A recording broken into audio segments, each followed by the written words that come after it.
నవరాత్రుల్లో అమ్మవారి ఆలయాల్లో బాలికలకు చేసే పూజ ప్రత్యేకం. ముగ్గురమ్మల మూలపటమ్మకు తోడుగా ఆమెతో పాటు 9 శక్తులు ఉంటాయని దేవి పురాణం చెబుతోంది.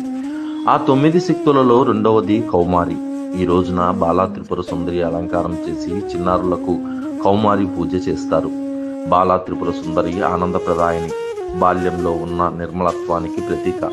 మనసు, బుద్ధి, అహంకారం ఈ తల్లి ఆధీనంలో ఉంటాయి. అభయహస్తం, అక్షమాల ధరించిన బాలరూపాన్ని ఆరాధిస్తే నిత్య సంతోషం కలుగుతుందని విశ్వాసం. షోడశ విద్యకు ఈమె అధిష్టాన దేవత కాబట్టి ఉపాసకులు త్రిపుర సుందరి దేవి అనుగ్రహం కోసం బాలార్చన చేస్తారు. శ్రీచక్రంలో మొదటి దేవత బాల, అందుకే సత్సంతానాన్ని అందించే తల్లిగా బాలా త్రిపుర సుందరి దేవి భక్తుల పూజలు అందుకుంటుంది. నవరాత్రులలో బాలికలను అమ్మవారి స్వరూపంగా భావించి పూజ చేసి కొత్త బట్టలు పెడతారు.